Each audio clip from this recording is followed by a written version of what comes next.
Suppose you're a father and your daughter runs into the back of a car and does not tell you. Well, Dad, first of all, it's not like she drove around looking for an accident.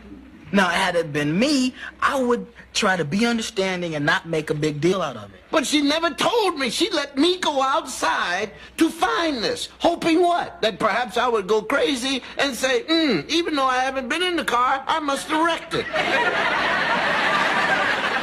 What's going on? We're having a hypothetical reality debate on understanding parents. Let me ask you a question. Suppose your daughter came to you and said, I want to take ice skating lessons, please, and maybe I can go to the Olympics, please. All right. Would you sign the permission slip? Yeah, I would sign it. What's wrong with that? Oh, nothing wrong with it, except you become more involved than the child. You and the child and the mother, and we go out and we watch the little wobbly legs, and she skates and she falls, and we go, oh my goodness, I hope she makes it. And then, as we get caught up in the whole thing, one day she says, I don't want to skate anymore. See, that's the problem with girls. They're so demanding. What? Do you recall yourself in Little League? Yeah, and I loved every minute of it. Oh, you loved every minute of it. Well, my boy, first of all, your mother and I, we went out and we paid for the whole uniform, bought you spikes, and you had named spikes. Cost us $55.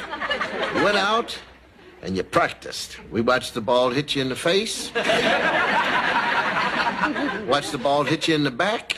A couple of times we watched you say, as the ball went past you, hey, what's the big deal?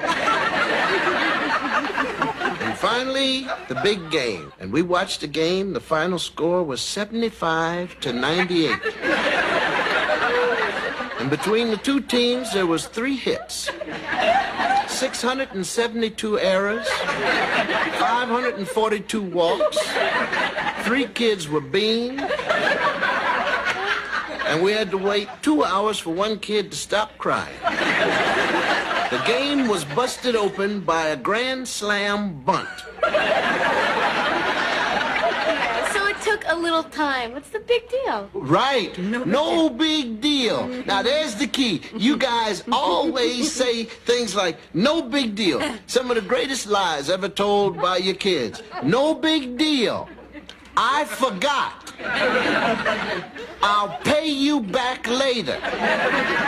It was like that when I found it. I swear, Mom, Dad, it was like that when I found it. Mom, Dad, I just want to say that I'm really sorry. Please add that to the list. I'm really sorry. Yes, and the other one that's key. What are you doing home so early? What's going on? They're complaining about being parents. Again. How about getting in the car to go to work and discovering that your daughter's understanding of the word empty means I'll just park the car over here and Mom will fill it up? How about leaving the car radio on so that both of us have a heart attack the last time? We left the thing up so loud, your mother's hair went straight up.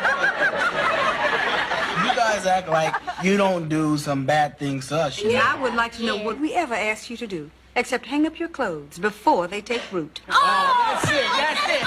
We're not being paid to look after you all, and there's not a check big enough to take care of it. Here you go now. Watch my back. Ben, you're 5 years old, and your parents have taught you that song, Under the Boardwalk. And your parents think you sing that song so beautifully, they want you to sing it every time company comes over. Yes! Yes! Yeah. Now, let me ask you this. How do you tell your parents that you hate singing in front of a group of old, smiling people? And that you hate that song, Under the Boardwalk? You open your mouth and say it. No, I tried that, remember?